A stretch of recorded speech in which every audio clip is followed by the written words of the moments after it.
Welcome to a new episode of Hacks and Hobbies with your host, Junaid Ahmed.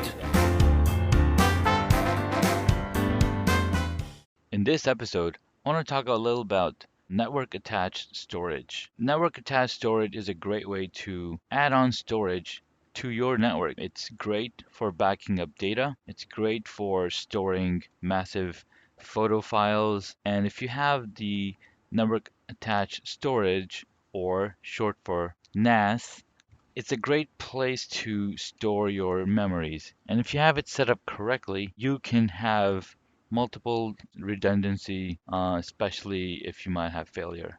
Now, you always want to back up your server to another source. Cloud storage is so abundant these days that you can absolutely use a cloud storage for backup. But to have immediate access to data, cloud sometimes is hindering in speeds, especially if you want to access large data files, large video files. Since I record a lot of footage on the different cameras I have, I need a place to store this footage for long term and be able to access the footage and edit and grab screenshots and grabs. So I've set up a FreeNAS server, which is also acts as a my network attached storage. I've even set up my time machine backup here so I can easily store backups of my desktop and my laptops on this server. So what are the configurations of this FreeNAS server? Good question. Now, it all started with my need to have a dedicated Plex server running locally. Now, what is Plex? Well, all this footage that I've captured through the cameras, I need a way to be able to watch these deleted footage. And having a Plex server, I can set up a library in here where I can store my home videos and be able to access these home videos from any source that supports the Plex software client. Plex server is a great way to bring that on. Lately, Plex has also enabled live television through your antenna and the ability to DVR on this content for temporary time switching or time pausing while you're watching your news or sports or whatever. The Plex server is essentially then connected to a antenna that is on the network, and the antenna is connected to the outdoor antenna, which brings in free to air feed. And essentially your Plex server becomes your television, as you can switch between these live channels on the fly and on your television. Plex has also included IPTV and other channels that you can watch through your Plex clients, such as your television, your Apple TV, Android devices, iPhone, iPad, Android devices. So it's a really neat way of setting something up. And once you have it set up, it's essentially free to run because you're not paying any subscription fees to Hulu or YouTube TV or Sling, the many options you have available right now. It's absolutely hard when you might have bad internet connectivity. So, what goes into setting up a Plex server, or what goes into setting up a FreeNAS server? So FreeNAS is a open source operating system, and it is designed to become your network attached storage. You can easily configure drives and set up different RAID solution and enabling you to have redundancy. So what type of setup do I have? Well, I started doing some research on the forums at FreeNAS, and this was almost 6, 7 years ago that I started my research and set my machine up. But I want to talk about it today because there's some changes. There's crazy changes coming in the FreeNAS world. So when I first started with FreeNAS, it was at version 9.3. Regardless of what that means, let's go over some of the things that I had to acquire to set up my FreeNAS server. So number one, you need to have a server class motherboard, CPU, and memory. So I have no short of, I'm gonna have this machine running 24/7. So I want to make sure that I have server class motherboard, CPU, and memory, which will last a long time. And it is a testament to me running the machine for the past 6 years without much problems. So the motherboard that I picked was a Supermicro X9C SCM. This motherboard is a simple motherboard, has four PCIe slots, a single CPU. You can plug in a Intel's Xeon or Intel E5 server class processors, and the motherboard also accepts ECC memory, which is error correcting memory types. I started with 16 gigs of RAM, and over time I maxed it out at 32 gigabytes. I think that's the limit on this motherboard specifically. There are other Supermicro motherboards that can accept dual CPUs and up to 8 memory slots, and you can probably go up to 128 gigabytes of RAM. So let's look at the hard drive specs that I started with. I started with six 3 terabyte hard drives, and I got a seventh one as a spare drive. In case a drive fails, I can quickly tell the software to, hey, use this spare drive instead, and I can then shut down the machine and take out the defective drive. Now, there is a way to set up hot swapping on this machine or on this motherboard and the HBA controller, but I don't have the proper server case to support that kind of hot swapping.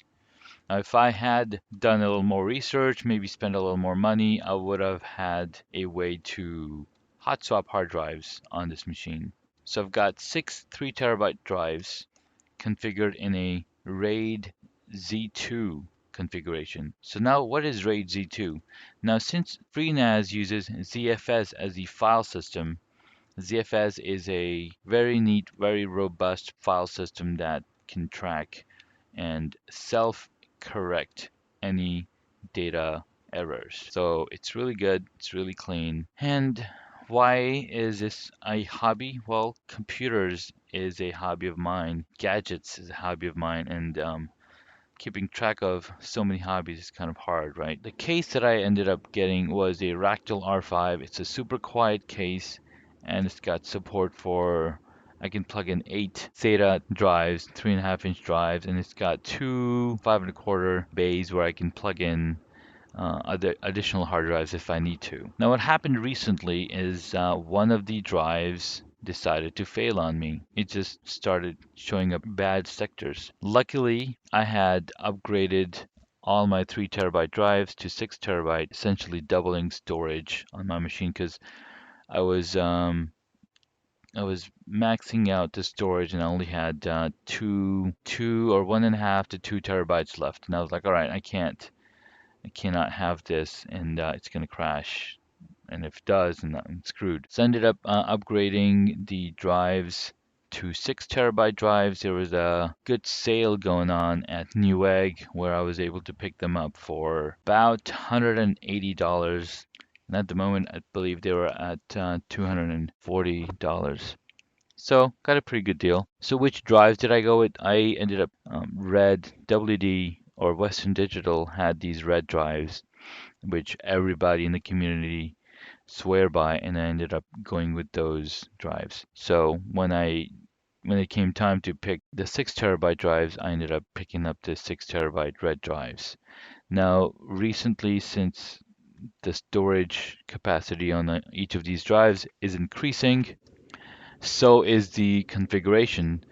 They have Red Pro drives, which has 128 megabyte of cache, whereas these Red drives has 64 megs of cache, which is fine. I've got my own dedicated cache on the machine, which can speed up access to storage or access to data on the fly. So recently I upgraded the drives. One of the 6 terabyte drives started getting bad sectors. And I was like, all right, time to replace the drive. And since I had recently purchased these drives have 3-year warranty. The Pro has 5-year warranty. So there's something to look for. Why do you need warranty? Well, The warranty works out really good, especially when you have bad sectors and stuff like that. Hard drives failing, clicking sounds, whatever.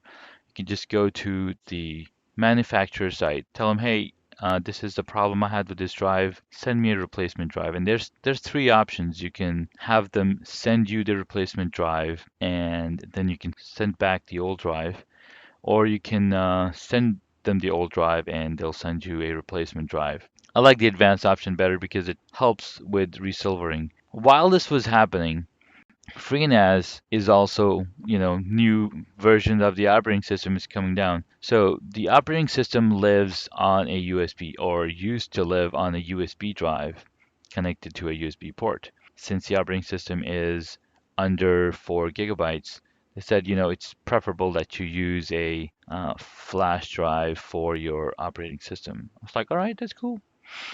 I started with 4 gigabyte modules. That was FreeNAS 9.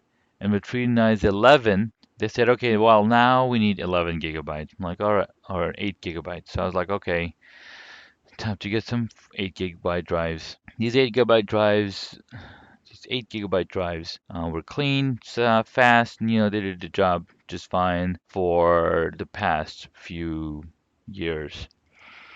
Now, 11.2 RC1 is the one that started giving me problems. It was uh, somehow I got onto the 11.2 train and it was installing beta version of the operating system. So I was like, what's going on here? I didn't pay too much attention because the system was just set up and ran flawlessly for days, and I wouldn't have to log in or do anything, and everything would just work. So recently what happened is that the machine, it's like, all right, the operating system is going to install the update, and the update failed. It would not install the update, and it just frustrated me. Like, why do you need to do this to me? I mean, I've got enough things on my plate. I don't want this problem.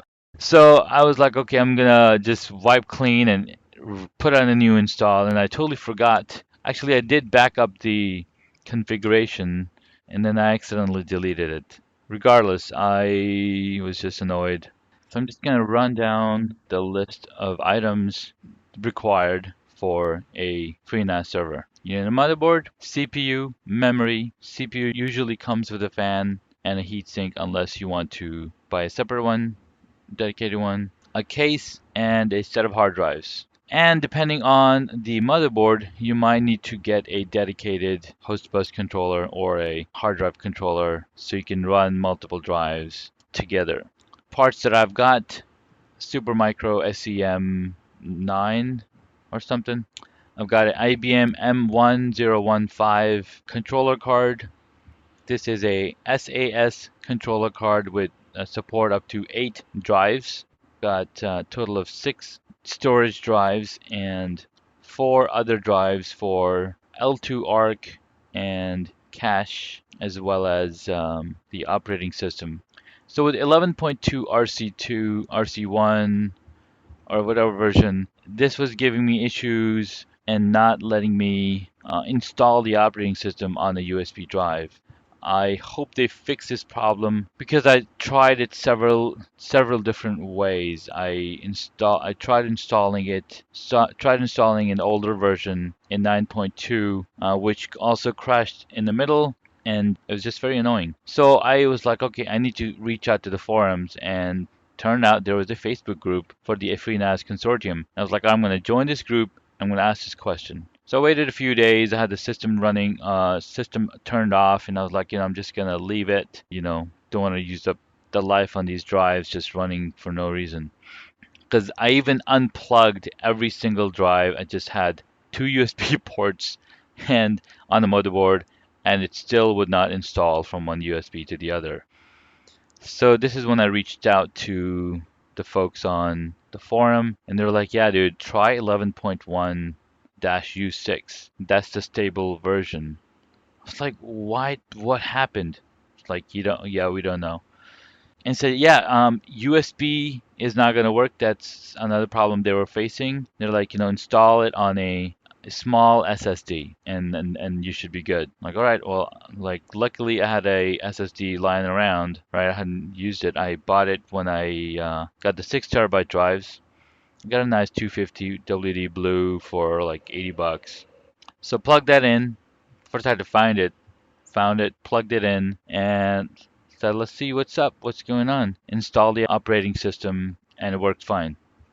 I also tried two other things. I tried to install it in U or EFI mode and then BIOS mode. Neither of them worked for the USB drive. Although it was funny is that the USB drive would boot in EFI mode for the installer, but not the operating system to run off of it. So that was weird. So maybe they're fixing that in newer versions. So now I have a stable build.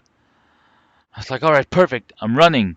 Let's bring in that configuration file. Where did I save it? So I go to my laptop where I had downloaded and set up the USB installer, and I had also downloaded the configuration file there. I'm like, all right, perfect, it's going to be there. The next day I go look, the configuration file is missing because I had deleted everything that had FreeNAS in it and just got rid of it from the machine because our machine is already running low on space. It's got like 12 gigs left. I'm like, oh, great. So I was like, you know what? I have all the storage intact, perfect. So let me just set it up all fresh. So that's the next step that I want to do is set it up all fresh. Then yesterday, my 6 terabyte replacement drive came in. So I was like, all right, perfect. Let me plug this in today. So I was up like 5 a.m. Let me plug this in and get the resilvering process going. So then, I can then start setting up the machine all over again. Of course, the onboard SATA ports do not work. So there's two sets of onboard SATA ports. There's four black ones and two white ones. Only the two white ones work. The four black ones don't work. And I'm using one of the white ones for the new operating system that's running off of SSD, and the other one was plugged in. That was my mirror cache, the cache mirror drive. Now, since I plugged in both cache mirror drives on the black ports, they're not available, and the storage is not getting imported. I did see an option that I can still import the storage without cache. I was like, you know what? I'm gonna leave this alone. Just need to refresh. Plus the time was running out. Had to get the kids ready in school, and then I remembered that I had ordered another storage controller. So I was like, all right, great. I have 8 additional ports. I found the controller, and then I was looking through the drawers, looking for the cable, and I couldn't find the cable. And I was like, oh. So I found this device I had purchased.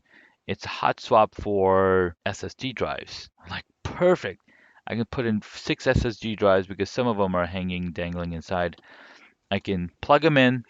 So that's the next step is to plug in or set up the SSD drives in these removable cases and plug those in the proper way, and then plug in the controller, and I should be golden. But again, that task will have to wait for tonight. That's it for me. I mean, if you have any questions on how to set up your own FreeNAS, feel free to reach out. FreeNAS is a great way to set up a dedicated NAS on your machine.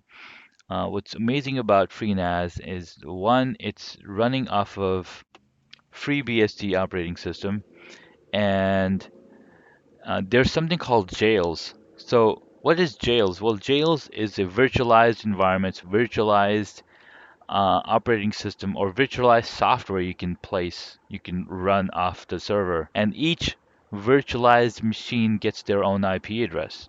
On this dedicated FreeNAS server, you can have a Plex server running. You can have other servers running. For example, there's servers for backup. There's servers for cloud backup that you can then access the storage from remote locations. There's other jails that you can set up on here that enable syncing to other software or other servers. I can't remember pinpoint.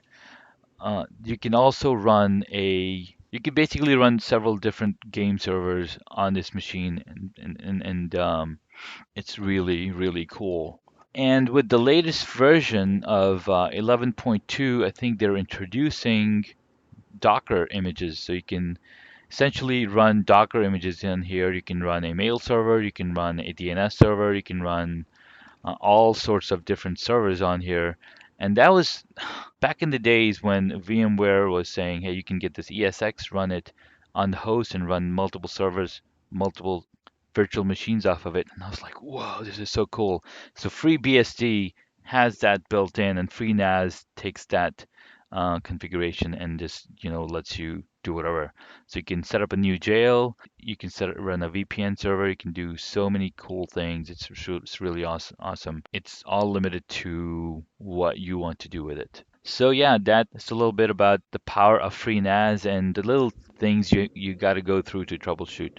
Now, if you're not looking to build your own FreeNAS server, no worries. You can always go to freenas.org, and they have their own hardware configuration that you can pick up. These hardware configurations will support 4, 8, 16, different amount of drives that you might want to set up on your machine. Anyhow, thanks for tuning in to this episode and to this podcast where I bring you information about my hobbies, my hacks, and the different routes and troubleshooting process that I go through to solve problems and create my own solutions.